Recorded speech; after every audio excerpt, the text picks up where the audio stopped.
Well, hello guys. How are you? Doing good, man. How was your week?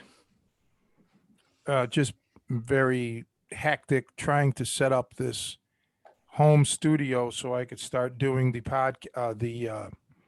YouTube videos, and we'll talk a little bit about my struggles with that and how it pertains to coaching in a minute. But yeah, today's a sad day for me because 8 years ago today I lost my dad, and a year ago today I lost Cheetos, my dog. It's hard to believe. I mean, people talk about time flying, and it's just startling to me that it's been a year. Well, actually, 8 years for my dad, but this last year is just boom, gone. I mean, it's just flown, flying by. How about you guys? Yeah, it's going by really fast. Yeah, yeah. What are you going to do? I mean, my life has totally changed. It was on a different track last year, this time last year. And now this year, it's obviously completely different personally. And I'm not even talking about, with the COVID and anything, but it's probably better that for me now, I mean, my future and my, freedom and happiness. Um, so yeah, we were discussing yesterday that we would talk about this podcast really is more or less geared towards coaches, instructors, not just in fighting or martial arts or what have you, but just basically anything. And what I what I like to discuss is my personal journey here, the last month or whatever, when I've been looking into doing the YouTube videos and learning about photography and video, technically really videography, lighting, this and that and whatever. And I've watched a ton of instructional videos, mainly though they're product marketing things, right? So I take all of that with a huge grain of salt. But the disturbing thing that I found is I'm a total newbie to this. I'm used to being in front of the camera, not necessarily the technical aspects. And in the past, when I had to film videos, we did it the way, just with primitive equipment. Well, I want my YouTube videos to be top shelf. It seems like a lot of people have jumped on this bandwagon and, of doing a YouTube or vlogging, as they call it. And as I said, the majority, basically everyone that I've watched has been product reviews and things like that, which I don't get all that.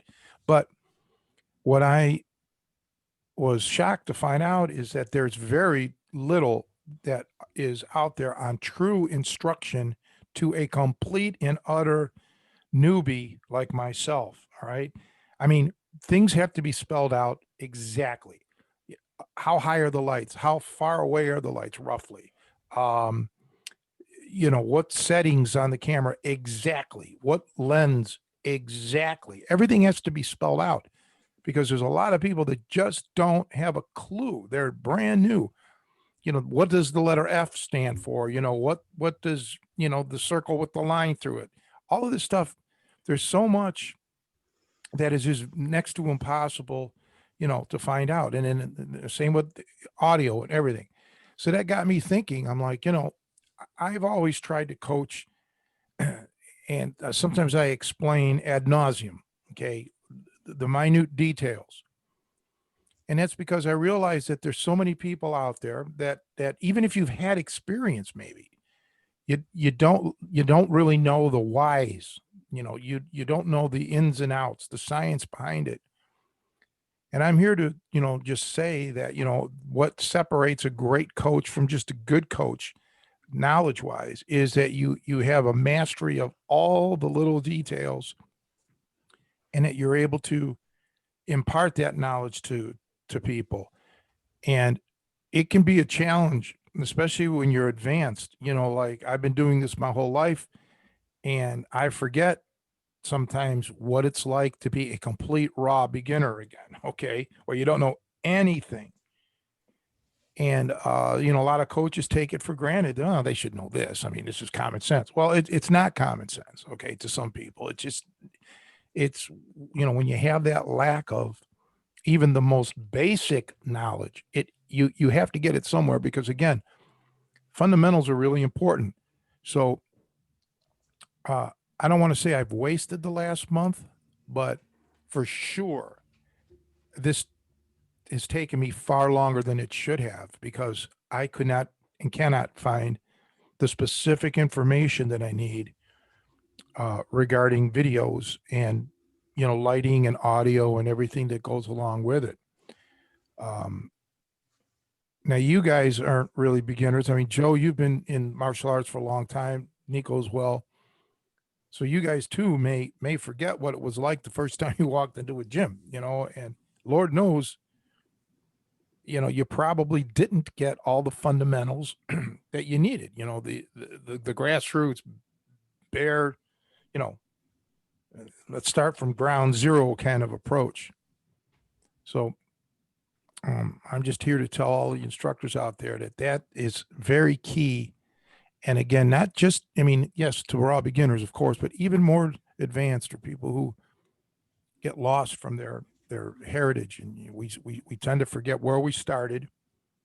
And, we forget all these little fundamentals or these little important things.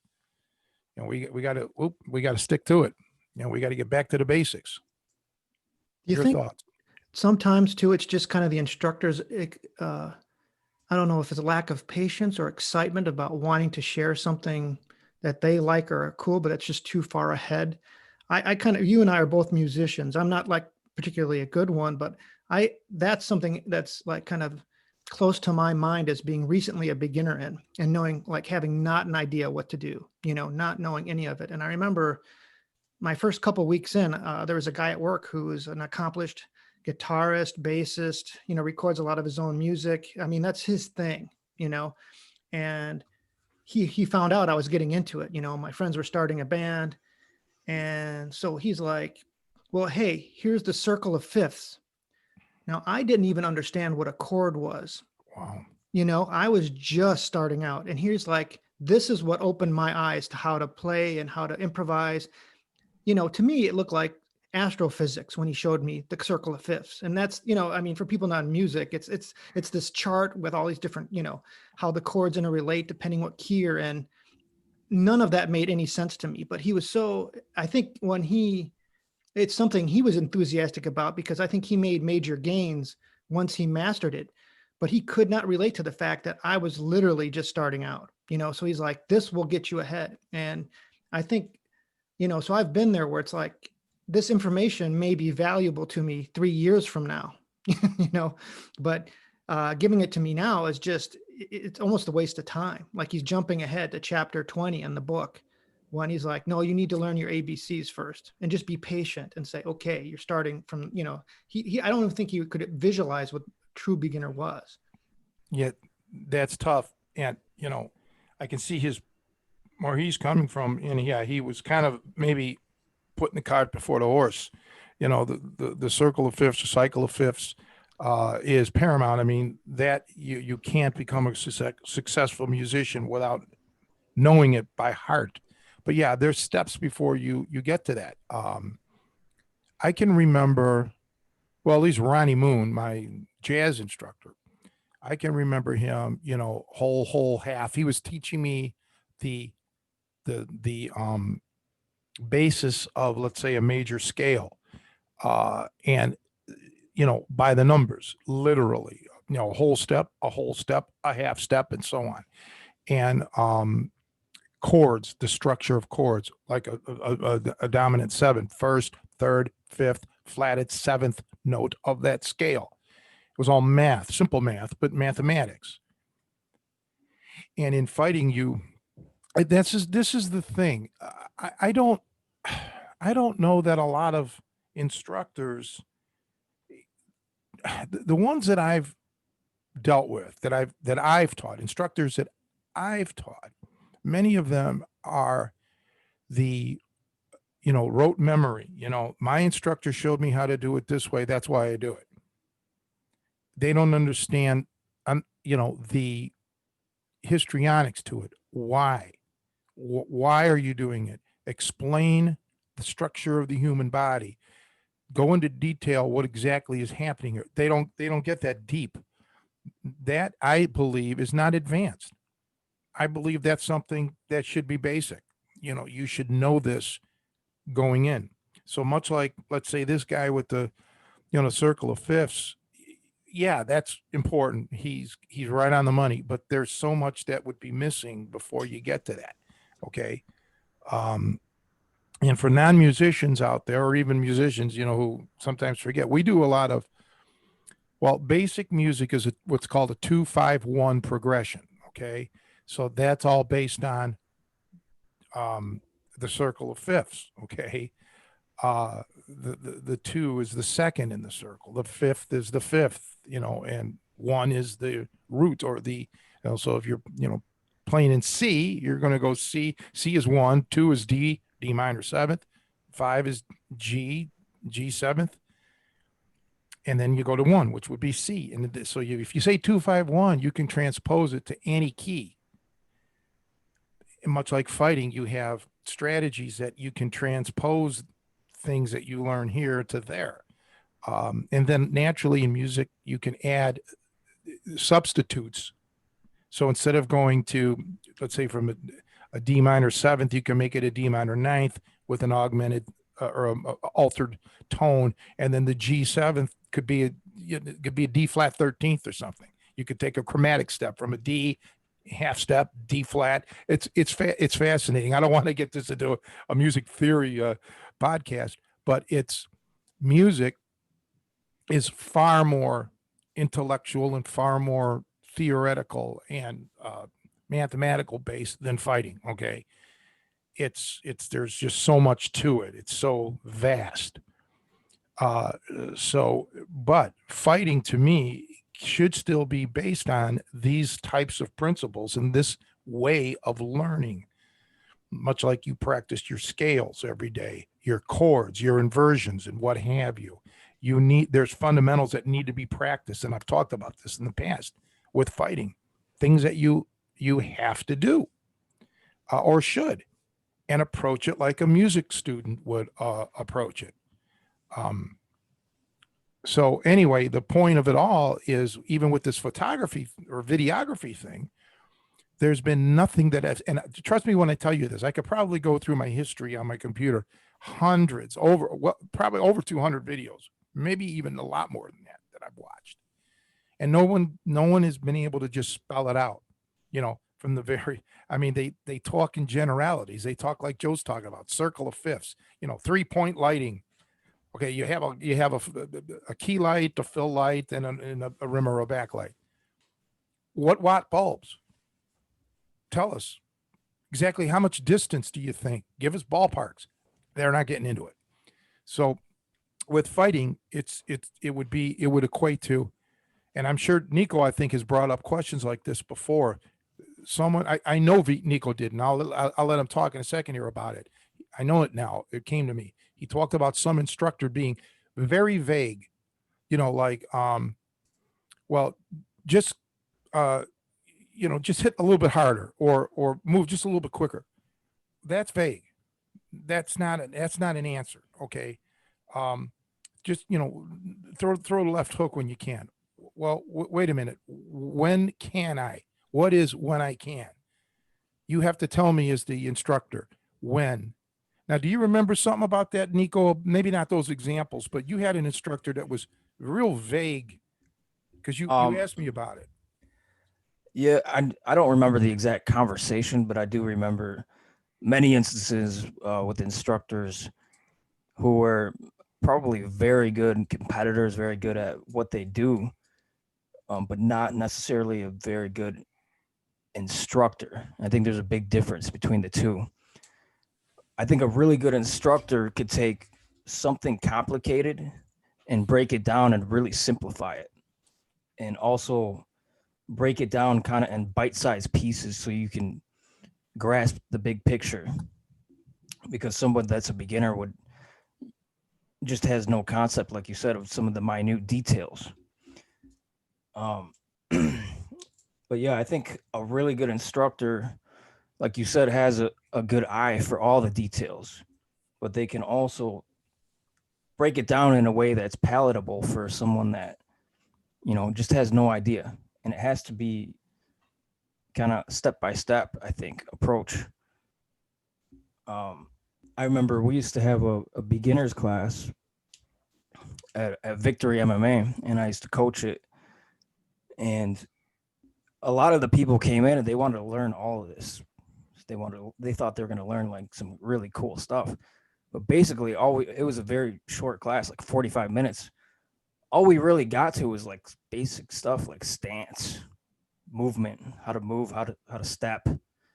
And I think a lot of people were disappointed, but because they thought they're going to learn all of these advanced and cool, flashy things. But really, if we were to teach them more advanced stuff than that, it'd be doing them a big disservice because they don't even know how to step. They don't know how to walk. They don't know how to stand.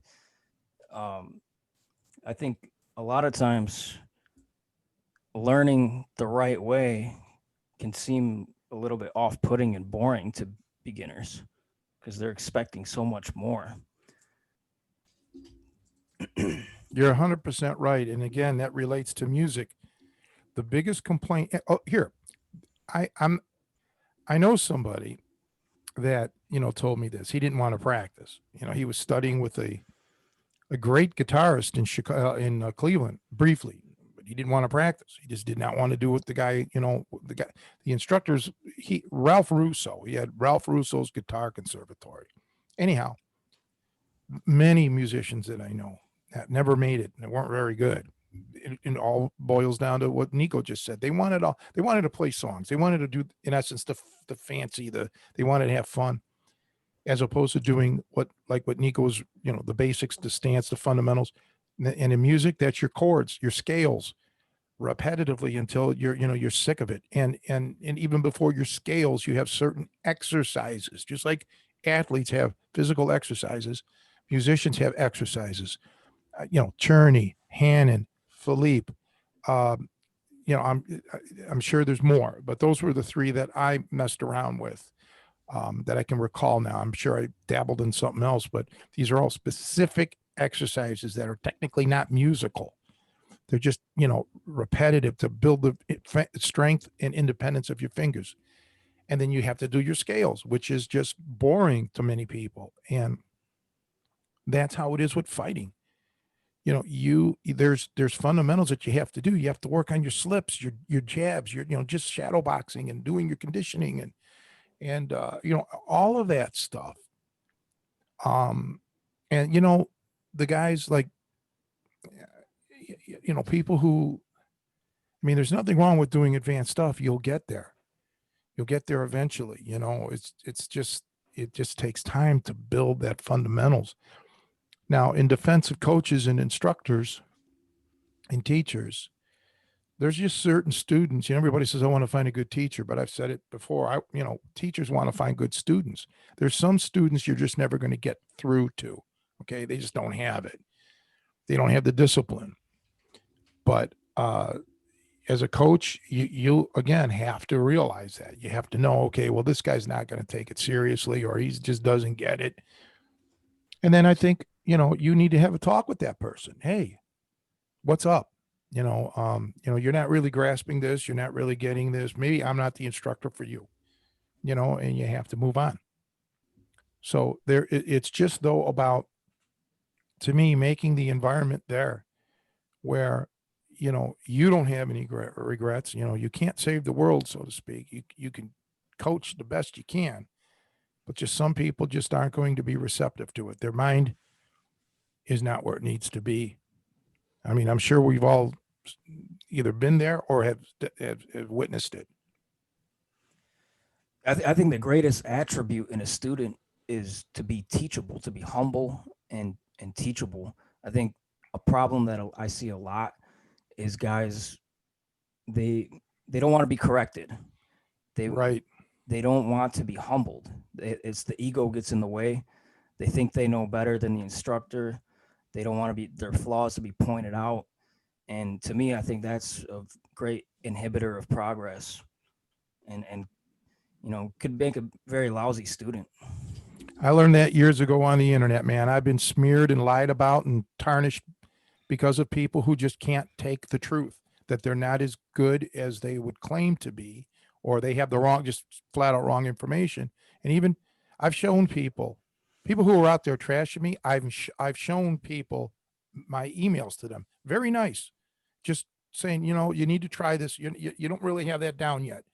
You need to try it a little harder, whatever. It was very constructive and very nice. And yeah, you're right. People just can't take it. So I refuse to ever really get into that unless you're enrolled in one of my programs. I'm not going to say anything pro or con. I'm just going to ignore it. I just refuse to review anymore because if you say something nice, they blow it up and they make it more than what it is. Oh, I'm fully endorsed worldwide. Tony thinks I'm the greatest. Or if you say something bad, oh, he's a jerk. He's a chump because he said this and he doesn't know anything. You're right. These people don't know how to learn. They're going to be losers and failures their whole life because at everything, they know more. They're the type that know more than their boss, that know more than the person that they're with, their wife or girlfriend or whatever, husband or whatever. If they're a woman, you're not going to help those types of people. Yeah, they can't be helped. They know more than the doctor that they go to. They know more than everybody. You've seen it. We all know people like that. So, and I've known a lot of coaches or just um, instructors, not necessarily in fighting, even just in general, that, yeah, the people knock them. I know one guy, he was studying and he didn't even realize who he was studying with. He knew the guy's name, but did not realize the significance of who he was studying with. And it was a friend of mine who I was showing him lifting exercises for the, Philippe exercises, basically for the guy played keyboards, I was showing him, he says, oh, he goes, yeah, I had a teacher that tried to show me that, I just didn't stick with him. It was kind of boring. I'm like, well, who was your teacher? He's like, Don Comar. I'm like, Don Comar he's like a god. I mean, the guy is like phenomenal. I'm like, man, you blew it with him, man. Don Comar is like, he's still alive, I believe. He's up there. He's got to be in his 80s, but the guy was amazing technician, just phenomenal. Played as good as it comes, jazz, accordion, and keyboards. He used to be a what do you call that? The demonstrator for one of those keyboard companies, Techniques or someone, yeah, Yamaha or whatever. He was their guy. He's a Chicago guy, and yeah, just a phenomenal musician. So you never know what you have. I've heard it too about me. Oh, he's too hard, Tony, bro. He wants us to get in shape. All this exercise, it's too rough. Well, you want to be the best, you got to be in shape, So, I mean, yeah, it's just the way it is. Some people just they just don't take to it. They don't. You're right, Nico. They just they want to, they want to be they want everything to be sugar coated, I guess. And, tough and thing it's for- kind of like a fast food mentality. Sorry, Joel. Yeah. No, it's cool. Yeah, it's like a fast food mentality. People want to start out sprinting. They don't know how to crawl yet. That's the problem with our society. Well, yeah, and I mean, at least I take this seriously because somebody, unlike me, now music can make you smile or make you cry. What we do, you can lose your life. Okay, you can get killed.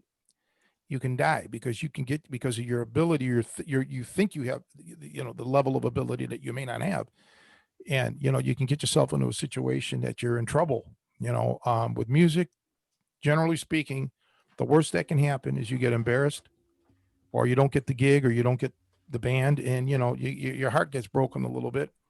But I mean, unless you're playing in front of a real rough crowd. I don't know anybody who ever got shot and killed or something like that for hitting the wrong note, you know. But I mean, I'm sure it probably has happened, but you get my point. So I take what I teach extremely seriously. Okay. Um, and even if you're a coach of a complete sport, martial art, just total sport martial art, you know, you've got to realize that your students may think, well, I can handle anybody. I can, I'm winning all these tournaments. I can handle somebody, and then they find out they can't. So we have an obligation to never let somebody leave thinking they're better than what they are. I would rather have you dislike me by me telling you you're not as good as you are, or just just, maybe you're just not as good. Um, than to lie to you and say, "Oh yeah, you can beat up everybody. You're fine in any situation now." You no, I won't do that because that's not the proper way. Unless the guy is really is trained for years with me and's got it all down pat. And even then, you have to always have caveats. Their mind has to be in the game. So it's a struggle. It's a balancing act. And I know other places give promotions and this and that, and they do all of this to, it's a feel good club, but I'm not that club. I'm not a member of that club, and I don't want to be a member of a club like that. I want to be a member of the realization, the reality club, where I'm a realist is what it is. I think it's got to be tough for specifically coaches who are running a business who have to make a living at it. I think that when you talk about balancing act, because a completely hardcore instructor is going to have like a small group of guys who are dedicated, but they're not going to have probably enough to make a living off of, I know that. yeah. Right. But I mean, seriously, and I think they're even like, I'll keep going back to music. I mean, you know, there's got to be you've got to read the audience too a little bit, and it's got to be tough to figure out, well, how do I keep this person inspired to keep working at it so they do the fundamentals, but also that they get some joy out of it. Now, obviously, like for fighting, it may be, but even so, like even though like end game, it's serious business, it's life or death. But still, sometimes some of the drilling and stuff can be fun. I think hitting the pads, hitting a heavy bag, it can feel good. I think like anybody who's trained kind of can enjoy that, that aspect of it, or something. They might find some happiness just in the physicality of it. And so, bouncing, like, if we just have someone, and I think there are like a very small handful of students, like you talk about yourself, you spent months just doing calisthenics before Rodvan showed you anything.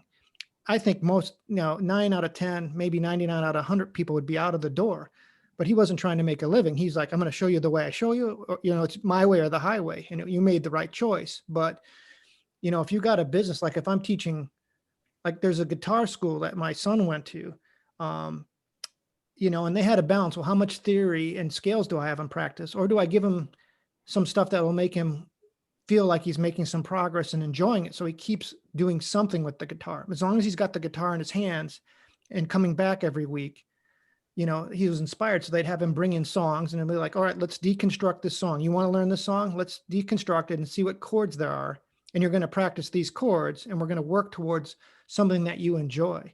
I don't, it's tough. So I think like a beginner's class for fighting, yeah, you've got to start with stance and footwork and things like that. But, I think also getting them maybe to hit something, by the end of the class might feel good. It's tough. I think that's what, professional instructors, I think no matter what you're teaching, if you're trying to expand your student base, that is, and not everybody can do it. I think it's, constant, reevaluation and adjustment as you go. Well, one of the things with music is it's so readily available. I mean, there's people that literally have music on from the minute they wake up until the minute they go to sleep. I mean, they're radio and music at work or whatever. And as a music student, you can hear a guitar riff. Let's say you're a guitarist, you could hear a guitar riff. Yeah, that's it. Boy, that's inspiring. So you're immersed in music quite a lot. Whereas with fighting, you're not naturally. You're just you're not, it's just not that available. And it's more, fighting is a visual thing to watch, you know, so it's a whole different kind of uh, verve there. Um, and I get that. But I feel that a good way is to explain everything to someone. Here, this is what you're going to have to do if you want to embark on training. You're going to be doing this, and this down the line, and expose them to that, because kind of like with this photography thing or this videography thing with me, you see the videos. You can go and watch somebody's video and you'll see the beauty of it, right? The guy looks great, the background's cool, everything is nice. You don't know what went into getting there. You have no idea unless they pan the camera around and you get to see how everything is set up and all the editing and all the crap that they have to do to get it to look that beautiful, right? That's the same with fighting. You can look at somebody and say, wow, this guy's great. This gal's great. Tough, tough, tough. But most people don't realize what went into that, what got them to that point. And it's hard work. It's a lot of monotony. It's a lot of difficulty. And, it's definitely not for everybody. And I just think it needs to be exposed. You need to tell people in the very beginning, if you want to get as good as such and such person, you're going to have to really sacrifice and dedicate your life and be honest. You have to be honest. And, there's a lot of dishonesty in this line of work, with people not being true to themselves is what I mean. They may not be training as much as they try to tell you. And as a good coach, because you'll see the results aren't there, and exactly what it is you're giving them. And it should be easy to progress. So I think you have to be honest with yourself. Yeah, I would love to fight as good as, blah, blah, blah, XYZ, but I have to realize I can't do it. Well, I'll give somebody that kind of credit. That's somebody that I wouldn't mind helping. Okay, so you're never going to be a world champ. You don't have the discipline or the drive or the ability or whatever it is to get there. So let's just take it down a notch. Let's just, where do you see yourself? Where do you want to go with this? So, but also remember this, you're attaching your name to your student. If your student is being honest with people, you're attaching your name, and there's going to be limits. At least I feel that way, that, I'm not going to have somebody labeled, of me or by me or whatever, unless they are putting in some sort of effort to it. I won't, not everybody that I train will be a world champion. I get it. But, I'm not going to have a guy who just sits there and says, well, I just want to be a bum. I just want to know a few things. Well, then watch a video on YouTube or go on my website and watch some clips, because you have to put in some effort to train with me. It's just that simple. You guys know that. For students too, they've got I think you were mentioning how many, hundreds of hours you've probably put in researching this. I think got to be encouraged and kind of realize that, it's not going to be a straightforward path of learning, because you're going to run into all different kinds of instructors and all different kinds of sources of information, before you find maybe that instructor that you click with, that, oh, this is what I was missing. A lot of times, I don't know how many countless hours I've put into, grappling instruction and wrestling before I find, oh, this is what clicks for me. This is how I do that takedown. It's the way they articulate it. It lights it, and I think reconciling yourself with the fact that sometimes it's not, and this could be even an academic subject. Sometimes you have to come at it a few times before it clicks, and it's not always going to be laid out in kind of like, ideally we'd want it like the way you're describing. Hey, this is ground zero. This is the light bulb you use. But quite often your sources of information are kind of coming at from all different audiences and all different. And so, you just have to kind of brace yourself. I think that's almost like the The price of an education is some of that time of what I would say almost like time misspent. You know, you get a lot of coal before you get to the diamonds. It's tough. It's a tough journey. Well, it is. And again, you were talking about the takedown, and you can break down any technique and see step by step, slow motion, how the person did that technique. And you'll sit there and you'll say, okay, now I got it. I did it in super slow motion and I saw how he or she did that technique. No, you don't have it because you don't know the preparatory exercises, the preparatory drills that this person did to be able to pull that move off. So there's a lot of hidden things going on.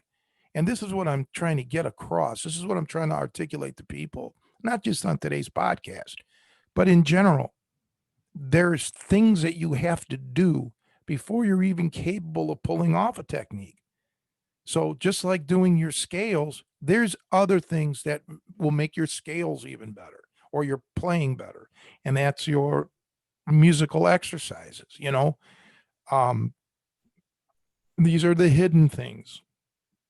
These are exercises that you'll never hear in a song, okay? Because they're not musical per se.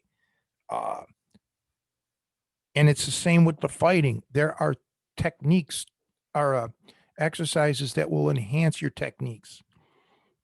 And that's why I always said it's very imperative to, when you're tired or when something's wrong in your training, stop practicing for that night because you're going to be your muscle memory. You're going to be feeding it junk. You have to pull off all the drills and all the stuff perfectly. And you can't do that unless you're fit. Okay. The more fit you are, the longer you can practice successfully. That's the secret. Now, all of us know, anyone who's ever been to a commercial gym knows that for the most part, the conditioning is glossed over. Yes, you'll do some jumping jacks, and yes, you'll do this and that, whatever, warm ups. You know, really, I got, it's better than nothing, I guess, but it really is nothing. You have to dedicate as much, if maybe not, if not more training to that, to the fitness, to the strength and cardio.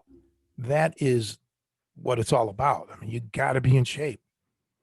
And look at how many instructors that there are out there that just don't live it. Okay. It's hard to say when you're a big blimp, when you can't hardly walk up a flight of steps and you're going to tell everybody how important fitness is. This is why for me, and this is what I loved about Radvan and Lou Thez, they stayed in shape. Okay. They stayed fit until way in their advanced years. That's what I loved about Kevin, my friend that got killed in the plane crash from the gym. He was amazingly in shape and he was 70. That's what it's all about. It's a lifestyle. It's the way it is. And I'm sorry, but I see so many instructors that are just not fit. I see some athletes that just aren't fit, and it's hard to take, you got to look past that, I mean, you don't take them seriously, but you take their word, what they say about training seriously. If they were ever in shape, it's just sad that I've seen some guys that just were, maybe something at one point and just let themselves go. Once they hit 35 or something, this and that, they just, man, blow up. I don't get that. So yeah, it's just a pet peeve of mine because, being in shape, fitness, I mean, this kills me that I'm not going to the gym pounding iron through all of this, but I can't because I told you so. I don't want to catch something, give it to my mom. So, but I'm still the same size. I'm not, blowing up. I'm taking care of myself. So, yeah, fitness is so important, and that and the exercises. That's if there's any secret techniques, that's it. Being in shape. I think that's the problem with a lot of people. They don't want to do the work that it takes as like a prerequisite before they should even be starting the techniques and the training. Most people don't want to put in that work. They just want everything instantly. It's like a drive-through. Well, I used to have a prerequisite list before you came to train with me. You had to do this, this, this, and this, and that. Just guys who thought they were in shape, they couldn't do it. But it saves a lot of time, it and it makes your training more valuable because you're not breaking down, so to speak, and we're not always, we're not having to stop, okay, and because you can't handle it from a physical standpoint, and that's the problem. Now there are people that I've trained that have no desire to be a doer. They want to be a coach, and they have to practice physically. Don't get me wrong, but that's not their main focus. Their main focus with me is to garner the knowledge so that they can pass it on. Especially some guys who are a little bit older that enrolled in the Tri-C program, and that was their thing. So I'm all good for that. That's great. See, that's one of those things where they're telling me up front, I'm not going to be a killer. I'm not going to be a world champ. This is what I want. Okay, I want to be able to pass this knowledge on, and yeah, I have no problem with that. I can admire somebody, saying that and wanting that.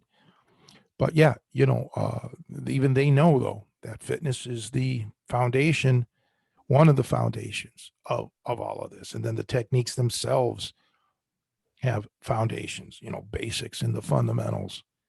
And really, isn't it funny, guys? No matter what it always really does boil back down to that. It's to the fundamentals, and and that's how it is in life. It's a science. Life is the world is based on physics, and you can't cheat the laws of physics, or everything's going to come tumbling down. And if you don't have that proper foundation, it's going to come tumbling down. So you need instructors out there, much like I said with this videography thing, that can explain all of this to you and make it very succinct and get the point across. And then the fun can begin, like Joe was talking about, having a good time hitting the bags or doing whatever. Yeah, you can have a lot of fun, but it isn't a lot of fun when you're gasping for breath, or you can't even raise your arms anymore. You're ready to drop dead, on the floor because you're at the point of total exhaustion because you're not in shape. So if you're in shape, you can have a lot of fun. Or if you have the rudiments of the technique down, where you're not always fumbling around on something, it can be fun.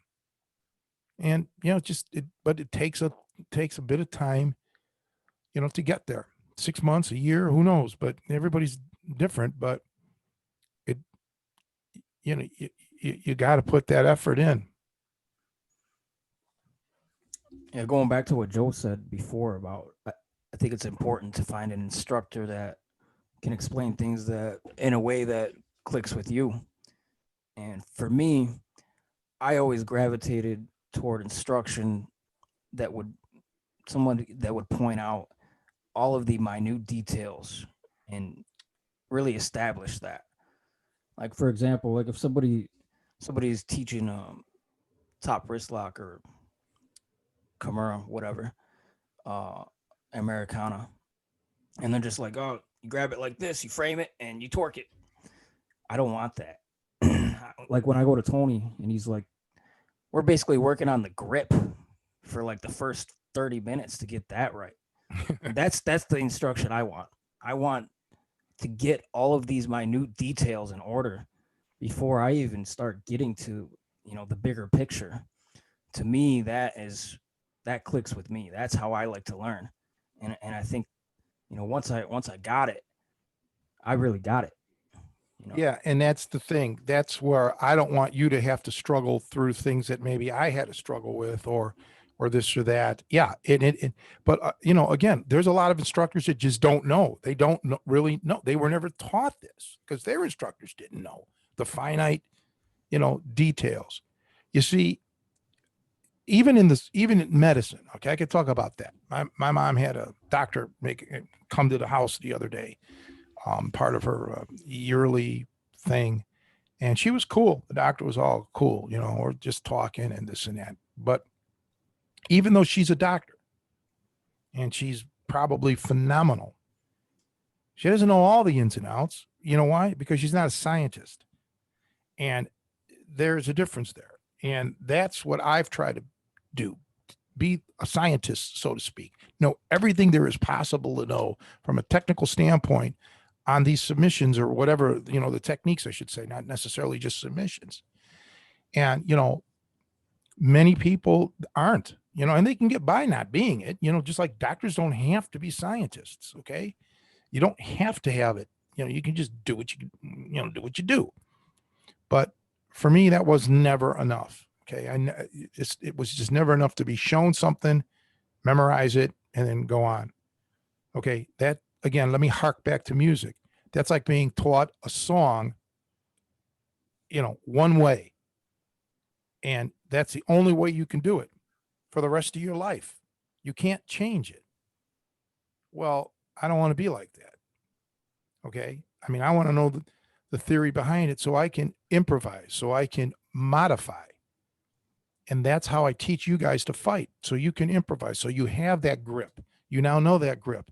And you should know that grip in and out from all different sort of angles and positions and conditions. That's my goal, is to get you to be a scientist when it comes to this, to know more about this than anybody in the world, just to know everything. So you can blow anybody out of the water talking about this. And you can look and see where they're good. You can look at someone and say, yep, that guy's got it, or nope, I can see what he's missing. And then you can articulate it. You can say why it's ineffective.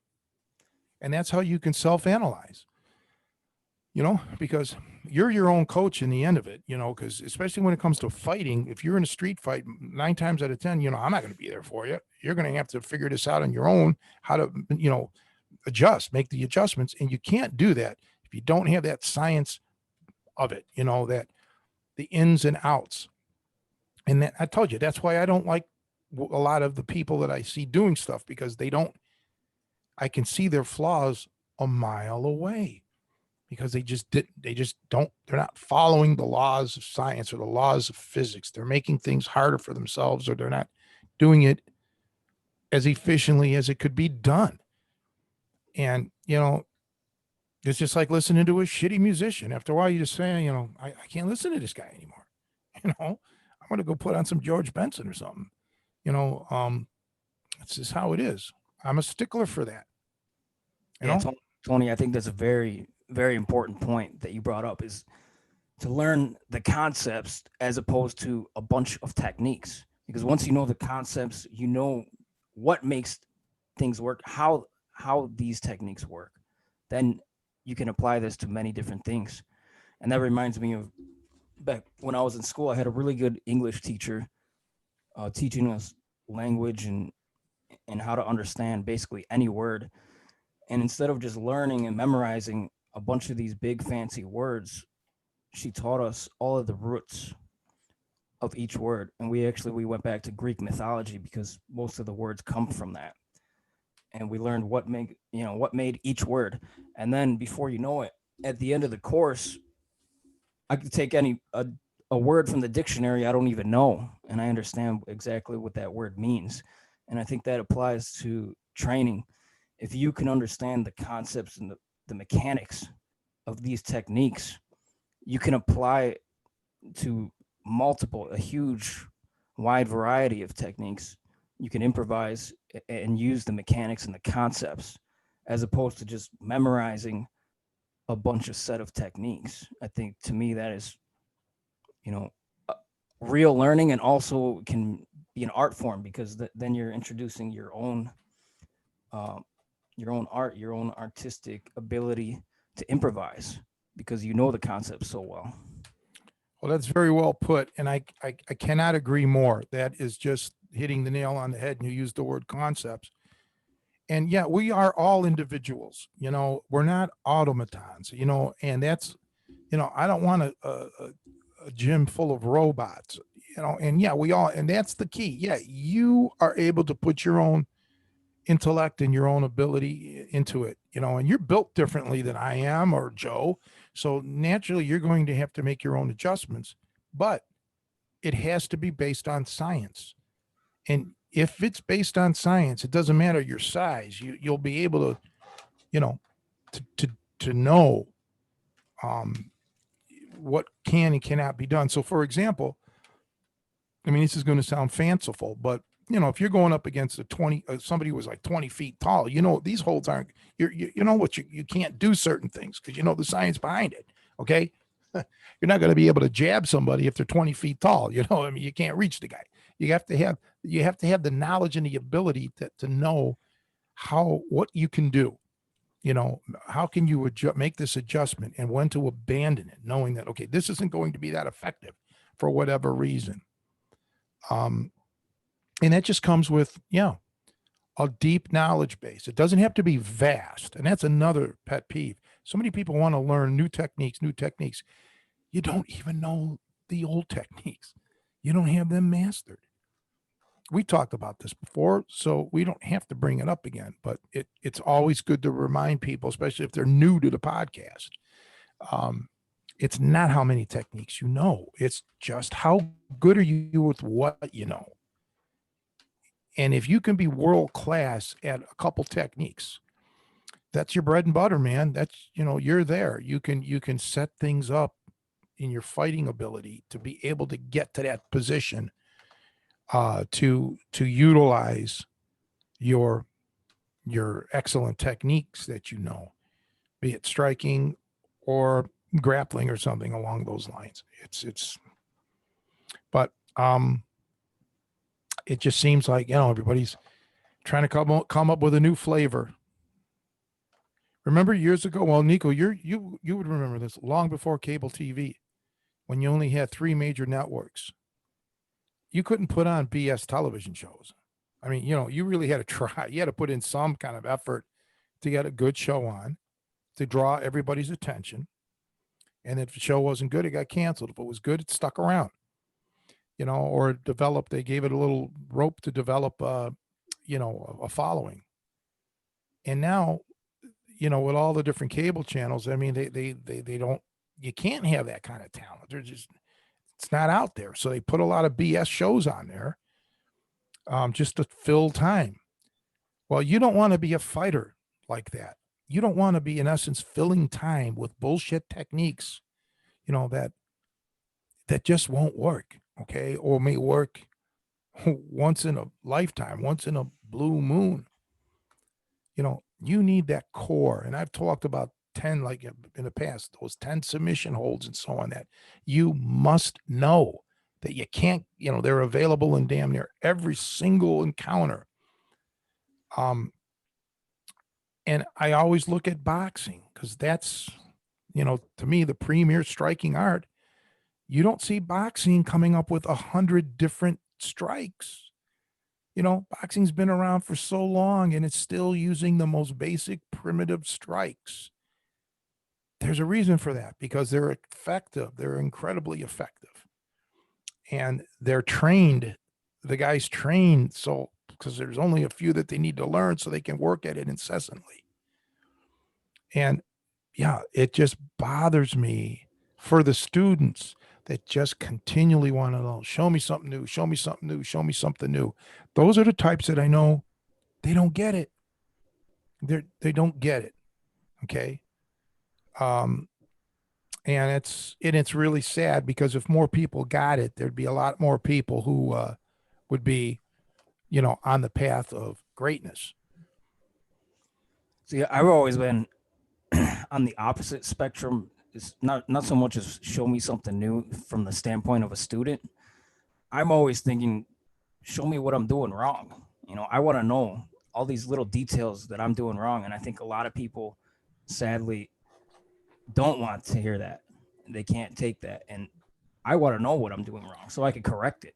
You're the perfect student. I mean, I don't even like to, I'm just going to refer to you as that, you're my friend and I love you. So that's not, but yeah, that's it. You just hit the nail on the head. It's not about the teacher and his ego or her ego. It's about you. And you're right. I wish every student I had ever would be like, I want to know everything that's wrong with me. I want to know everything that I'm doing wrong. And I promise you, Tony, that I'm going to work on it. That's what I want. And that's why you're going to be great, Nico. There's just no way you cannot be great as long as you keep that up, that kind of attitude. We all need to know our faults and our flaws, not to the point where you're beaten down like a wicked, violent animal, but it's people who cannot take criticism in any walk of life, even as friends. If you can't take criticism, we all know people like that. Boy, do I know people like that. These are just people that no matter how hard I try, it's a fail. You're going to fail with somebody like that, and you will not fail because you have the right attitude. And Joe does as well too. Yeah, I think something I learned from a good friend of mine, Dion Ricardo, is he told me when you're teaching somebody, he gave me a method to basically correct somebody, to, I guess, soften it so they don't get defensive right away. But it was called praise, correct, praise. So basically you point out something they're doing right first, and then say, okay, but you need to work on this, so you kind of soften the blow a little bit. Because a lot of people, I think their ego rises up right away and they get defensive right away. And then right there, they're not willing to learn at that point. So I think that could work in some instances, but some people, they just don't want to hear any correction. They don't want to hear what they're doing wrong. No, they don't. They're just, and sadly, it's not an isolated case. There's quite a few percentage wise that are like that. They don't want to hear it, and they use that against you, that it's like, and it's just, some of that is just, it's human nature. It's not even about the training. This is just how they are as human beings in any subject. And we all have our soft spots, of course, but there's good ways and bad ways of saying things, but still, you have to realize that, so what I'm getting at is, let's just say, your double leg was not very good. And I'd say, that was the worst double leg I ever saw. You're a joke, da, da, da, da, da. Well, you can hate me. All right. You could say he's a jagoff for saying that. Wow, how mean is he? I don't like that. But but you still got to sit there and say, well, okay, so my double leg does suck. Okay, so but I'll work on it. But I don't like his attitude. That's one thing. But to sit there and say, oh, he's a jerk. He doesn't know what he's talking about. My double leg is fine. No, right? Yeah, I can still be a jerk. I could have said it like a jagoff, but I'm still right. Right. So that's how you have to look at things, man.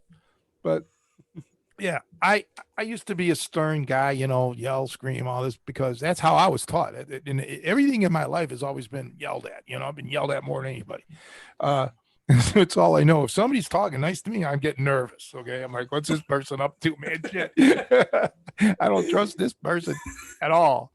Like if a girl says, yeah, that Tony, he's no good. He's all stuck up. Oh man, I know it, man. She likes me, man. I know she does, right? She really wants me. But if she's like, oh, he's so nice, he's so sweet, I'm like, yeah, forget it. This is going nowhere. And it's just the way it is, though. You got to try. But like I said back in the beginning of the podcast, this is about saving your life. Yeah, there's times to quit the jokes, and like this will get you killed. If you get into a situation with the wrong person, you're going to die because you're not good enough. That's just what it's all about here. In the end of it all, is like, you're not ready to go out there and use these techniques that I've showed you. You're not there yet. You're not good enough. Even competitively, don't do it. Like, you can't take 2 or 3 lessons in wrestling with, division, let's say an NCAA or an Olympic champion, and be ready to compete at that level. You can't in 3 lessons or whatever it is, 4 lessons, 5 lessons. Takes years and years of dedication to get to that level. And I just think people are looking for miracles, and they don't exist. Not in this world, not in this realm. Okay.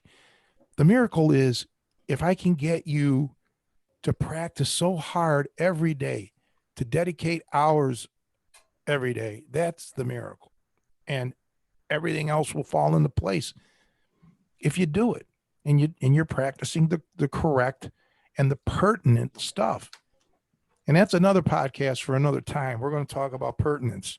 There's so much training out there that people are just, not that the training itself isn't any good, but it doesn't pertain to you.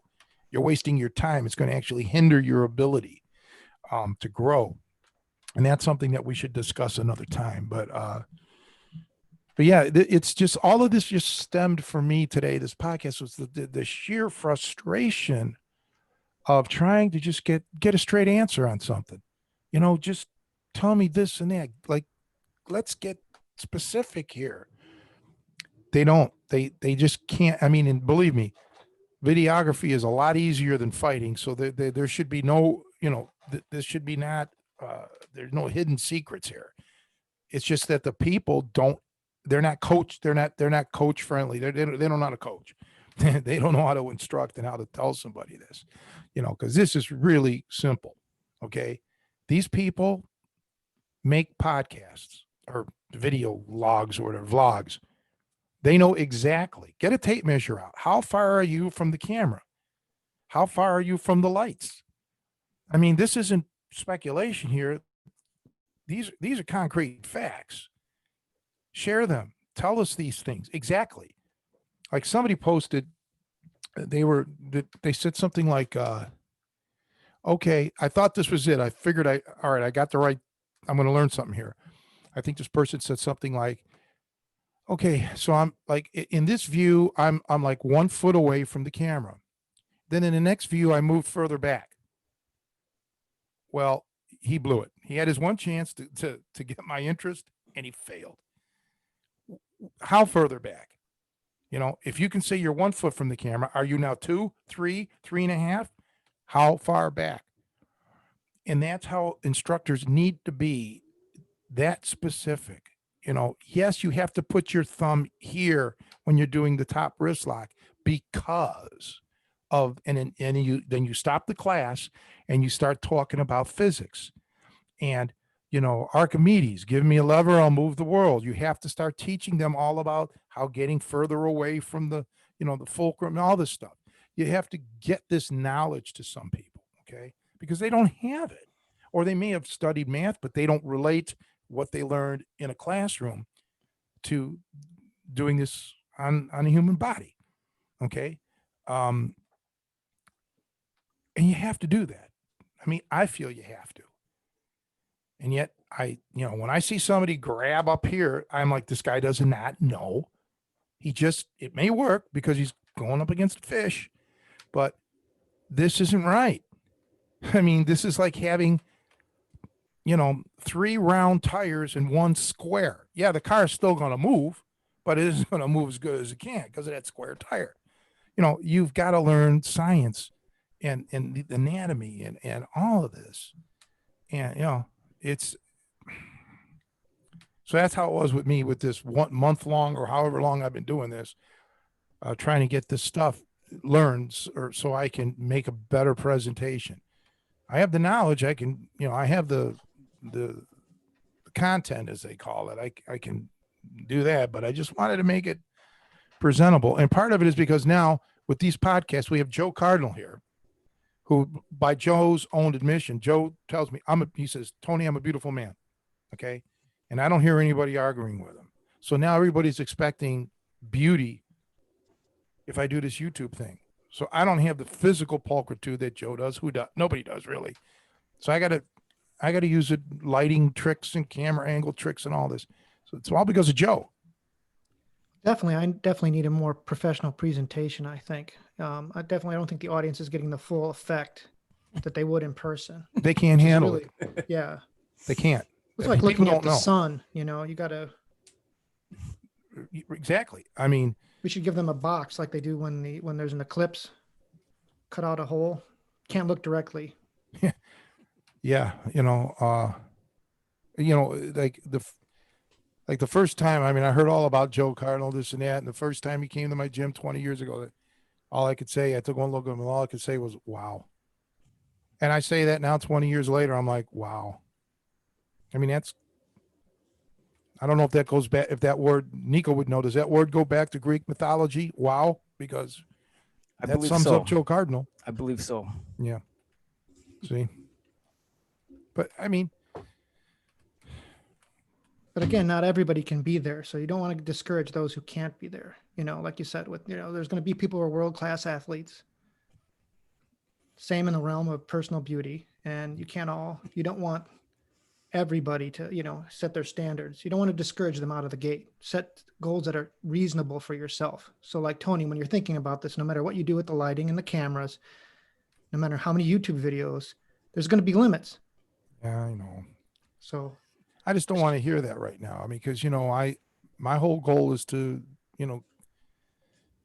videography wise, I want to be you. I mean, well, I've don't got to we all? follow Nico's technique. I should have led with something positive. Like, that's a really great plant you've got behind you, Tony. Now, if you could do something about your hair, Yeah, something like that. yeah. See, that's maybe you and Nico can. Now you got it, Joe. Yeah, Praise, correct see, praise. exactly. That's that. See, you need to get with Nico more because now that touched me. Now you made your point. I get it. You know what I'm saying? Because that's yeah. Say something else like that. Let's just practice live because that's good. Yeah, see, I'm glad that, and hopefully, you'll take away something constructive for yourself and, be back for more. I can assess further. Okay. It's kind of Well, my Tri-C program. If we sign up, we can kind of, I can take you under my wing and guide you and share my wealth of Okay. knowledge. The Joe Okay. C program. Yeah. Right. There you go. Hey, I'll be your first student. Speaking of that, I got to get a hold of Paul Dodds because he was my first Tri-C enrollee student. So we got to get him on the show in January. But yeah, I've been so lax. I'm supposed to call Tom Antion. I totally forgot because I've been so busy dealing with my mom and just trying to get this camera stuff and everything.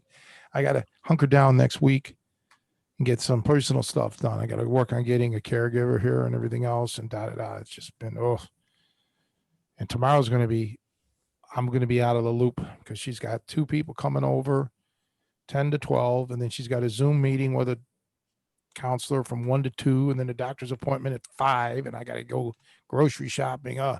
So tomorrow's Tony's going to be out of commission, I think.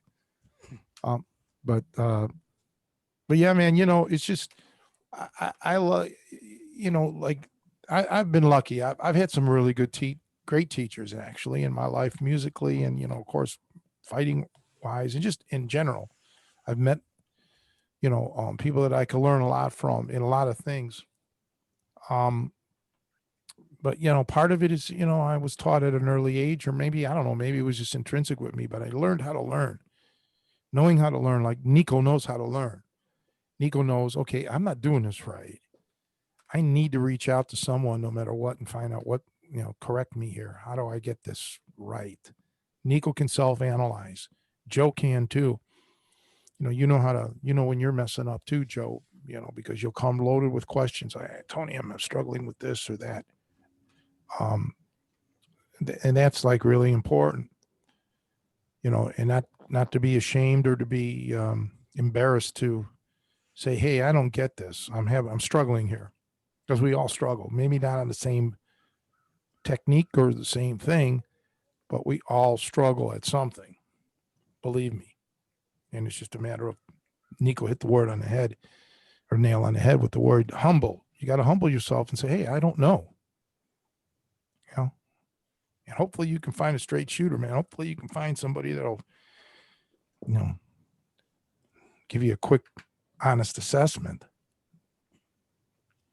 I had a really, one of the things I'm trying to do now with my training, and I thought it was helpful. I'll probably express it, but I heard someone describing a certain skill and they're like, I can show you this in an hour. It'll take me an hour to kind of lay out how to do it, but it's going to take you, plan to spend 100 hours trying to practice it to get it right.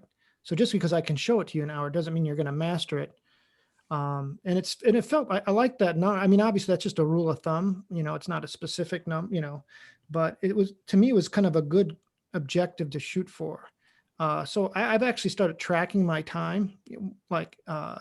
We do this at work actually. So you're supposed to track your time, almost like a time card. I spent this amount of time doing X, this doing Y. It's a kind of a big pain in the butt. But I decided to take that actually from my training. So now I actually have like a little spreadsheet I put together. to see how much time am I actually spending on my conditioning. So I can look back and say, oh, you know what? I thought I was working out a lot, but I really am not. This week I maybe put in 2-3 hours. That's the most. That's not much, honestly. If my goal is to hit 100 hours grappling, or let's say striking, that's going to take me a while to hit that number. So I think actually almost, and some people suggest journaling too, but I think it helps. Hopefully can inspire you. Like for me, it's kind of like keeping me honest. Well, how much time am I actually spending? If I'm spending 40 hours a week working and commuting, and a third of your day is sleeping, and you're doing all those other things, how many hours am I actually putting in towards developing myself? Whether that's my music, I track that now too, and you'd be surprised. A couple of days can get away from you and get you behind. You can lose. We talked about it, I think, at the beginning of the show. We were like, wow, it's been a year already, right? Yeah. Time can get away from you. And, the weeks, especially as we get older, I think, we just there's so much that can distract us. I mean, whether it's our phones or media or whatever, and can get your eye off the ball. So that's something I'm trying. That's kind of like a before New Year's resolution, is to try and track my actual time working on self-improvement.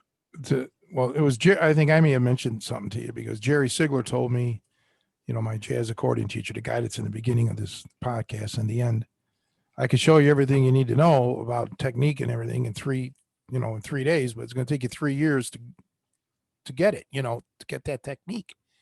And yeah, it's good. I journal too, or I write things down. And now my goal is to get everything I need done. So come January 1st, I can start hunkering down and getting back into the groove of doing things that I need to do for me, as opposed to, setting up all this technical stuff, getting the home gym and the whole studio and all that, but I think we all need to do that. We all need to keep track of things.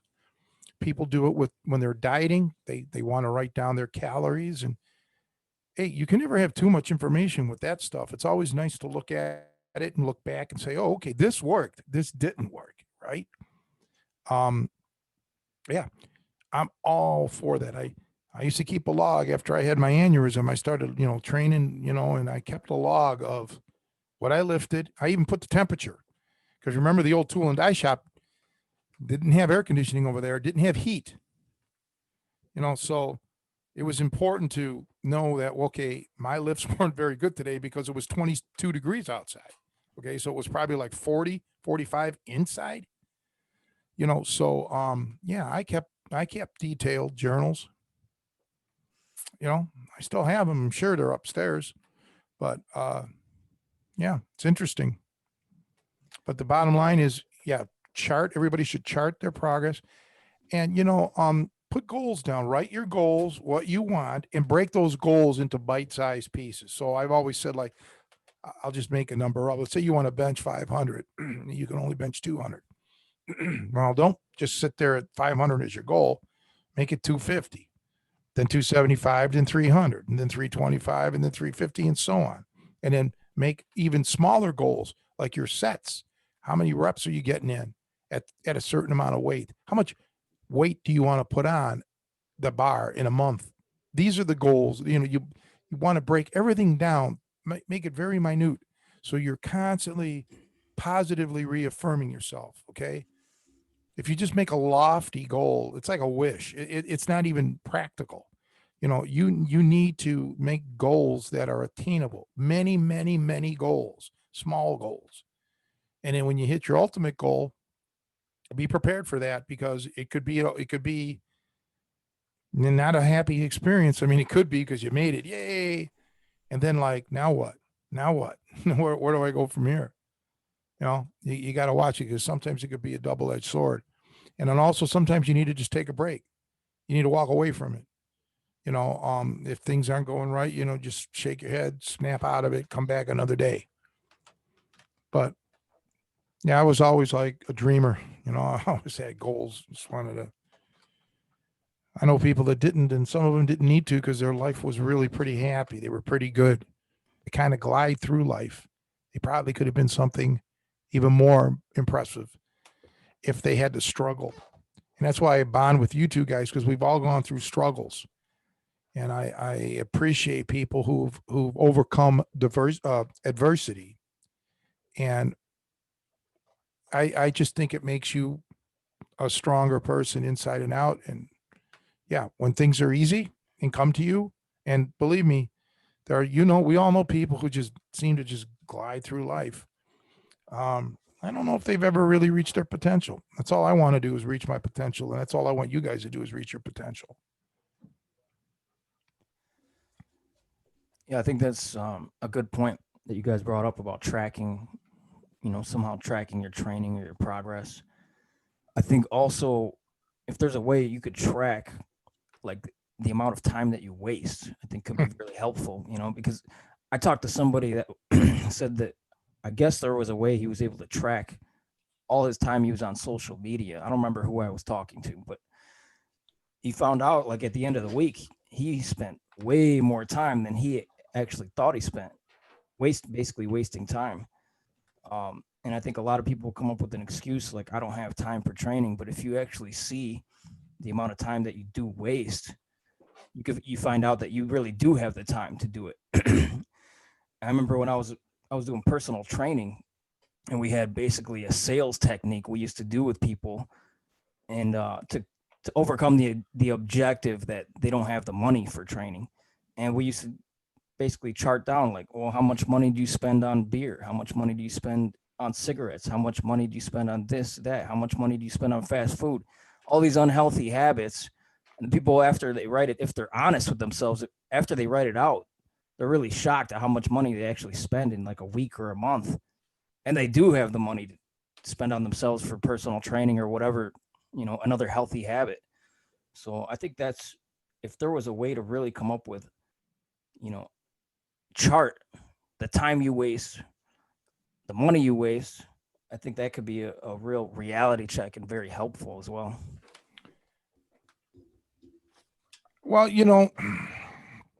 I always tell people money you can always get back, or money, you could blow it, but time is something you'll never get back. Okay. You never get that time back. And, I'm always a stickler for that, but even though, let's just say you've wasted all this time in anything in life. Okay. You've wasted time or things come up and, now you're here, we don't have, we have a very finite time on earth. We don't have an infinite time. All right. We only have a finite time and we don't know how long that's going to be. So it's never too late to start, and you just gave some sound advice, Nico, something that I never heard before. And that is how much time, let's chart how much time we waste. Yeah, when you start to think about that, it's probably astronomical. It's probably, a big number. Oh man, it's depressing. My phone does that. I don't know if I enabled something, but it'll be like you spent 4.5 hours looking at your phone. It's shocking. Now granted, a lot of it's like, I'm on the bus or I'm doing, but still the number of like that. Yeah, I think exactly is right. It's a rude awakening. How Think much how much time? time you spend looking at the mirror. Well, I mean, we're honestly. talking about useful versus not useful. You got to follow your joy, Tony. That's the one thing. The one thing I've learned is you have to have a passion for something. So there's time that's well spent and time that's not. Like the phone, unless I'm taking a selfie, that would be excusable. Yeah. But Well, I mean, we know you love looking at yourself. We get it. I mean, but on a scale, like, is there anything that even approaches that in your life? That kind of sense of enjoyment and that sense of awe that you get when you look at yourself? Is there anything else? gosh, no one's ever really put it to me like that. It's hard. It's hard to come up with something. I might have to get back with you on that. Okay. I Well, mean, obviously, once we're done talking to you guys, I feel great. Like at the end of this, I'm like, oh, thank God that's over. So that's a big high, you know.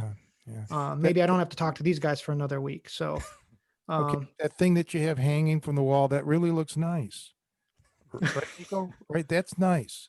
That's And cute. I want, and your room looks really good, and let's keep it looking like that. Maybe just like move your hair a little bit over this way, a little bit. Okay. I'm being positive here. I'm praising the praise. That's a beautiful hanging thing, because right. I You got that, remind by me. the way. That you're talking about the lights behind me. Those are Turkish, and I felt that was thematic for dealing with turkeys, basically, Well, in the show. and I feel inferior because to me you look like a celebrity. And if anybody out there has ever seen the movie Trilogy of Terror, I mean, Joe, you look like the little terror doll at the end, that with that hair and those glasses and stuff. That I love it's it. One of remarkable. the things I think the kids who are listening are going to appreciate these references. They have no idea what you're talking about, like the Trilogy of Terror You think movies. I have any idea what I'm talking about? I don't have any idea what I'm talking about either. I mean, shit. I mean, come on, I'm Yes, Trilogy Italian. of Terror with it was Karen Black, right? It was Karen Black. Yes, it was. Yeah, I've and never seen it. oh, you got Well, actually. that's because you're under the age of 45. So Yeah, right. There were three different, little vignettes in this movie, all based on it's like horror. It was a horror movie, is basically what it was. Yeah. One, she was a school teacher, and the last one was this doll. I forgot what the other one was. She had a sister or something. Yeah. Whatever. I'm not gonna give it away. You gotta watch it. Yeah, look it up. You can probably get it on Netflix or something like that. She passed away not too long ago, a few years ago. I don't know if I don't know if she was from Chicago or not, but I don't. Not that it matters, but yeah, she was pretty big when I was a kid. Pretty well known. we actually were my buddies and I, we had a camcorder. Like I think my uncle had a camcorder, and we used to like try and shoot like spoof videos. And we were actually going to do the Trilogy of Terror with the little doll. I swear to God, because we had a doll. There was like a wrestler doll. Like I can't remember if it was Hulk Hogan or something, but it looked vaguely like one of my friends. So we were going to, because basically the premise is, spoiler, the doll's evil and it comes to life and it tries to kill her.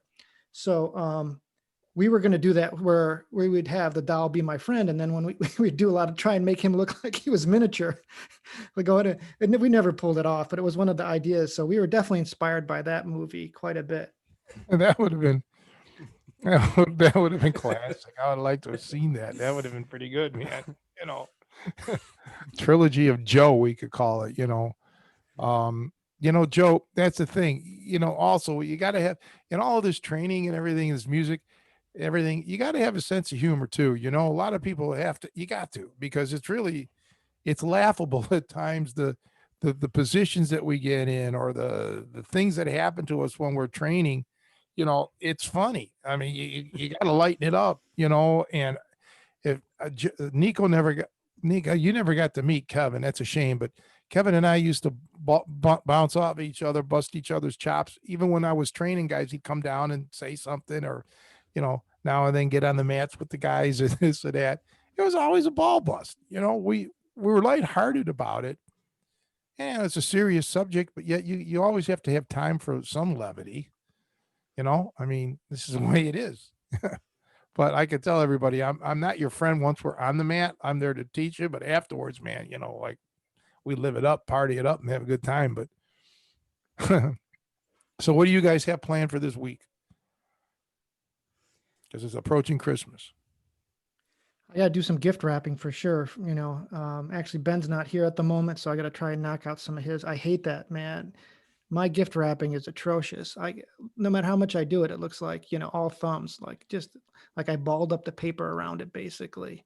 But I try to do it. It's the thought that counts. That's what I keep telling myself. So gift wrapping for sure. Of course, your gift is in the mail, Tony. Just keep waiting for it. Yeah, I will. It'll get there. Yeah. Yeah, I'm sure. Well, thanks, man. I'll talk to the postman tomorrow. Yeah. Well, I'm just taking it day by day. Me too, Nico. Day by day. Yeah, that's an old 60s song, and it's a jazz song too. That's another thing, man. There's so many, like wrestling or fighting, you have different terms, that mean different things, or similar, same name but different means different. The same like music, same title, totally different song. It's there's parallels, like Joe and the little Swahili doll or wherever it was from. They used to sell those dolls, that Trilogy of Terror dolls. Did you know that? I'm sure we could still get them. Oh my goodness! They'd probably be $1,000 for that thing. Well, there may be the originals, but like I'm sure there's got to be reproductions. I'm sure if you Google it, because that was a cult classic, I'd man. like to get one, to tell you the truth. That way I'd always think there's you there like watching over me, Joe. Kind of like inspirational. Like I better get on this or little Joe's going to come to life. It could be my motivator. Think about it. I'll see if I can get a replica. I think you can actually make, this is a true thing. You can get replicas of people as little Lego figures.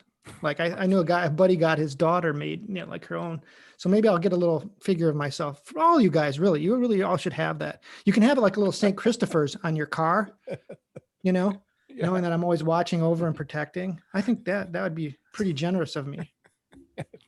Oh man, yeah, I know it. See, that's what I love about you, that humility, that humbleness. You see it, Nico? You see, Yeah. we're living it. I mean, I don't know. It's you're just once again, all I can say is wow.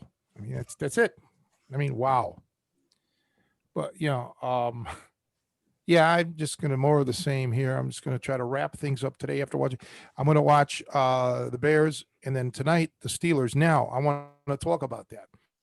So a couple weeks ago, okay, the last game of the season is the Browns versus the Steelers. Now, tomorrow night, the Browns are playing the Ravens. Now, the Ravens beat the Browns, and the Steelers are previously beaten the Browns. But since the Steelers lost, now they're no longer undefeated. If the Steelers lose tonight to the Bills, that'll make the Steelers 11-2. If the Browns win tomorrow, they'll be 10-3. So theoretically, if we keep on winning, it could come down to the last game of the season and the Browns could actually win the division. Now I'm putting the cart before the horse, but I'm doing some wishful thinking here. I want the Browns to beat the Ravens. We've talked about my dislike for the Baltimore Ravens because they were the Cleveland Browns. The Browns moved to Baltimore and then they end up a couple of years winning the Super Bowl, which would have been the Cleveland Browns Super Bowl. So I have no use for Baltimore Ravens, and especially that town of all towns, because they cried like a kid dropping his ice cream for years because the Baltimore Colts moved out of town in the middle of the night to Indianapolis. And then what do? They basically are the recipient of the same thing happening to the Cleveland Browns. They take our team, Art Modell. So I'm going to be watching with bated breath tonight. And I'm sorry, cousin Paulette. I'm pulling for the Buffalo Bills tonight against you. So this is kind of, I'm loving football again because my Browns are actually looking halfway decent. We'll see what happens tomorrow though. Tomorrow is the season as far as I'm concerned. What are your feelings in general about the Patriots? Forget about it. Now there's another joke. Let me tell you about Bill Belichick. He was the head coach of the Cleveland Browns, went nowhere. And he's a cheater. I mean, there's no ifs, ands, or buts about it. They get caught red-handed cheating. Now imagine how many times they didn't get caught. All right. But now that Tom Brady's not there, he's not, they're not steamrolling through anything here. Okay. So New England itself, I mean, I love New England, Boston and New Hampshire and all of those. I've been there many times, all up and through there. And the Patriots themselves as a team, I pulled for them, back against the Bears in '85 when I was in Cleveland, shooting pool that day, watching a Super Bowl party. But I don't like Bill Belichick. Okay, so if they get rid of Belichick, I have no problem with New England. But right now, no, I don't care for them. Because of Belichick. It's that simple with me. The guy cheated, he got caught, and more than once. And I don't even care about Tom Brady. Forget about it. I don't even want to get into that. But I mean, it is what it is. But for me, I'll always be a Browns fan, Indians fan, Cavaliers fan. I've been lucky that I've seen the Cavs win it all. I've seen the Indians close to winning twice, coming down to basically the last inning of the World Series twice. But the Browns, they've never made it to the Super Bowl, and I want that to happen. I want them to win it all. That would be, to me, I'm an Indians, probably the Indians winning the World Series, but would be probably the ultimate. But A very, very close second would be the Cleveland Browns. Man, I'd love to see that happen. Anybody going to give me odds? Or remember, just like 2-3 years ago, Cleveland was 0-16. I think they went 1-15 and then 0-16. Okay, now they're 9-3. Now I'm going to admit they're not like steamrolling. I mean, they did last week. They looked good. They kind of lightened up in the fourth quarter, but they played very well. But we don't. Yeah, I mean, I don't by any stretch of the imagination think the Browns are like the greatest team in the NFL right now. I'm worried about the Kansas City Chiefs. They're the ones who I'm concerned with. Okay. I'm not concerned with, frankly, anybody in the NFC, but the AFC, I'm worried about the Chiefs, worried about the Steelers, even though they didn't have a good game last, Monday night, I think they played. Yeah, we'll just have to wait and see. I think if the Browns leave Cleveland again, their odds will improve dramatically. That's just learning from history. Yeah, it is that Turkish lamp. Yeah, really, really pretty. I like that Turkish lamp in your background there. I really do. And, I'd like to get you, again, we're going to keep on focusing here on praising the praise. It's a beautiful lamp. It's a beautiful lamp. It's a really beautiful lamp. Yeah, I'm going to just stay right there and I'm going to end, I'm not going to say any more about your comment, Joe. Okay, because that's a really beautiful lamp. What do you think of the Turkey country? What do you think of Turks? They had some good wrestlers, Joe. Good coffee, Turkish coffee. Arabica. Yeah, I love, I have my 2 cups of coffee in the morning, and every now and then I push it, and I have the 3rd cup, and then the panic attacks start. I can't have 3. It's like, man, I have a limit. I have a limit of 2 cups of coffee. That's it. I can't have 3 cups in a row. Now, Kevin, he used to drink coffee all day. He would go through 2 to 3 pots of coffee. It was amazing. Did he make it real watered down, or did he make it strong? Well, I wouldn't say he made it super strong. He made it normal, like you would get, but it's not watered down. It wasn't watered down. But yeah, he loved his coffee and gave that caffeine rush, I guess. Boy, I cannot believe it's going to, in July, it's going to be 4 years since he got killed. It's just, to me, that's still the most heartbreaking thing. The shock. Man, was he something else? Strong as a bull, knowledgeable, this and that, funny. Yeah. We used to say he had the luck of the Irish. Well, you know what? His luck, it ran out in the end. But there's not a day that goes by that I don't think of that guy. My life would be so much better if he was around. But, things happen. But as far as me today, the Bears, what do you think, Joe? You think they're going to win today or not? Sure, why not? Following it at all, so. Oh, you're not following. Well, okay, well. I'm just humoring you, Tony. Oh, okay, well. Tell me about your ball sports. It sounds great. Yeah, well, I hope they score a lot of 3-pointers. Good. Well, baseball, football, basketball, it takes 1 ball. To be a fighter, it takes 2 balls. Just remember that, kid. You'll grow up and be somebody one of these days. I'm always aiming for those 2. Yep. I'm sure you are. I was thinking about that yesterday when Jason was talking. I was like, what are you talking about? That's the prime target for me. Well, it is a prime target if it's done right. I mean, Jesus, just like the eyeballs, man. Nobody lifts weights with their eyelids. I don't care how big you are, how much you can lift, and this and that. It was, those eyeballs, man. They're very susceptible to attack, and yeah. Although I remember seeing those the Asian World of Martial Arts. I think it was called. Aaron Banks would put that show on. It would be on Wide World of Sports as a kid. They'd have these martial art guys, and I don't know if it was rigged or what, because I was a kid, but they would take full groin kicks, full strikes to the groin and shit like that, and it wouldn't phase them.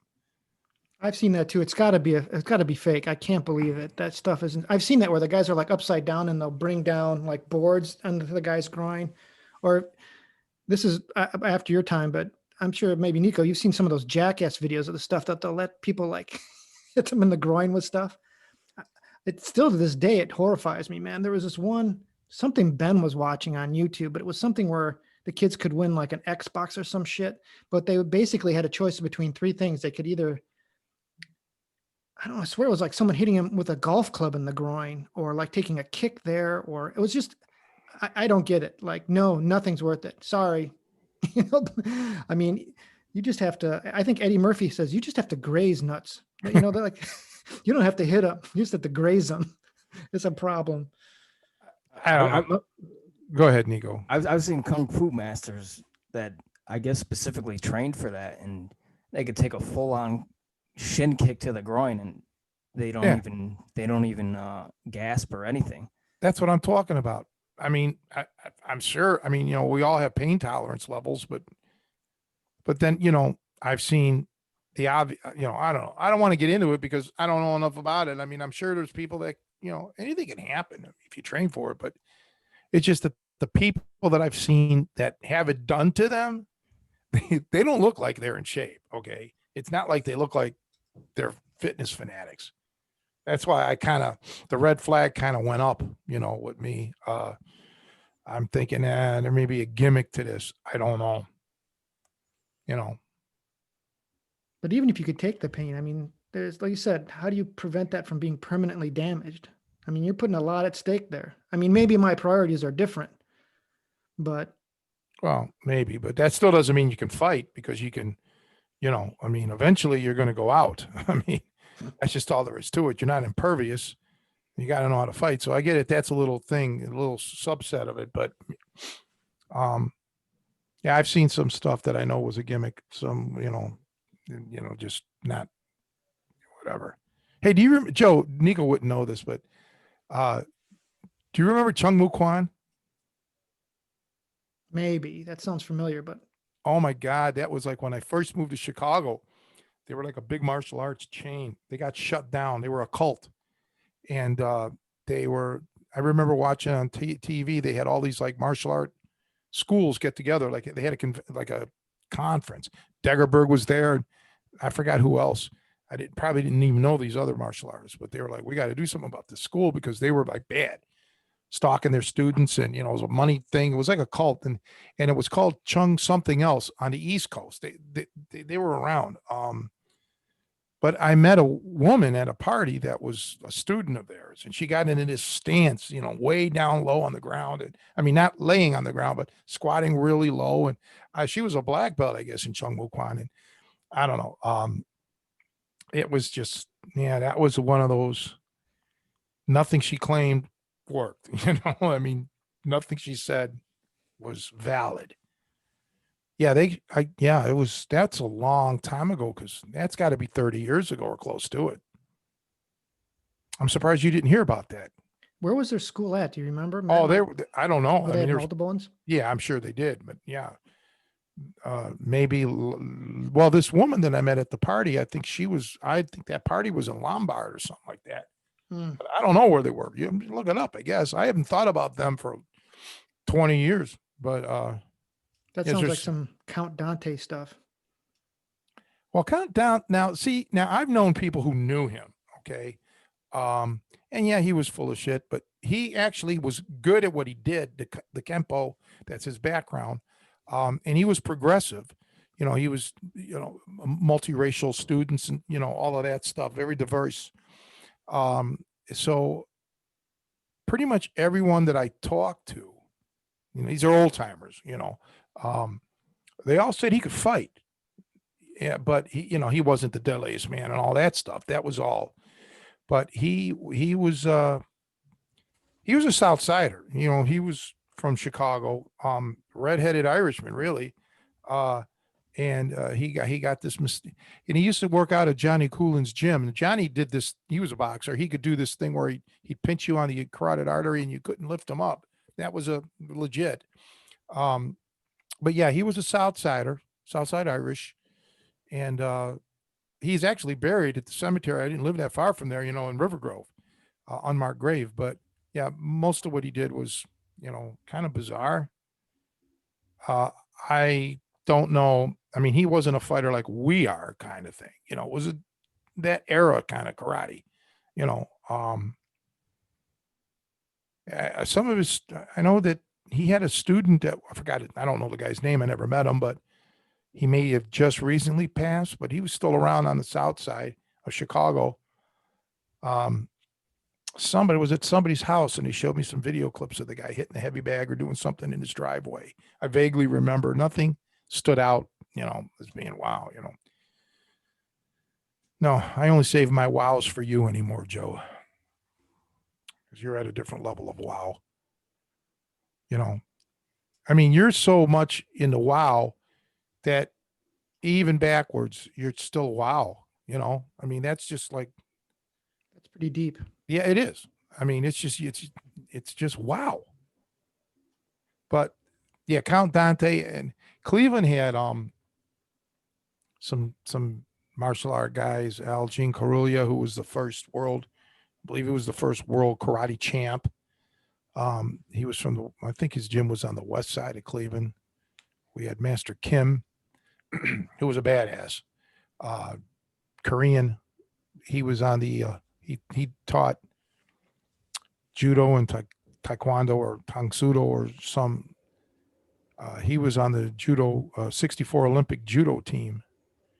He got messed up really bad in a car accident. He passed away, but not from the car wreck. But I guess he lost his memory of everything except his martial arts abilities. Of course, I knew Man Beck and his brother Moon Beck. They owned Ohio Black Belt Academy. That's where I learned how to. Man Beck owned or manager owned the Mr. Heroes, not far from my house. Real bad neighborhood, and that's where I learned to play Pac-Man and train for the Pac-Man world champion, world title, and all that stuff. And I heard last I heard, which was 25, 30 years ago, I heard he had moved to California, but and I don't know because I never went to any of these schools, but there was another pretty big martial or some other martial art thing guy or something from Cleveland. I can't remember now, but I just wasn't really into that stuff. But yeah, I mean, Chicago had Dante and, you know, who else? I mean, Kenny Knutson, he fought Bill Wallace. My buddy was friends with him. My buddy studied with him actually. And Kenny owned the Sybaris. You know what the Sybaris is, right, guys? Yeah. Yeah. He doesn't own him. Well, he's dead. He's another one. He got killed in a plane crash. Yeah. And there was another guy. There was somebody else. Cohn brothers, you know, from with judo. They're from Skokie. You know, but I thought there was someone else back then. You know, Ali lived for a while. He lived on the south side of Chicago. Muhammad Ali. Ernie Terrell, NBA champion. You know, heavyweight champion of the world under the NBA organization back then, sanctioning body. Yep. Oh, what was the other one that? Oh, he broke down in the ring and started crying at one time. The heavyweight champ of the world. I can't believe this. You got to know this, Joe. Why do I think his name began with an O? He was champ. Not that. I mean, within 20 years, I think. No idea. You did meet, was it Leon Spinks? Oh yeah, well Leon and I, yeah, Leon. But he was. I mean, he was living in Addison, but yeah, but he was already retired. And Montel Griffith, I think, was it him? I think he was from Gary, Indiana. Tony Zale was from Gary, Indiana.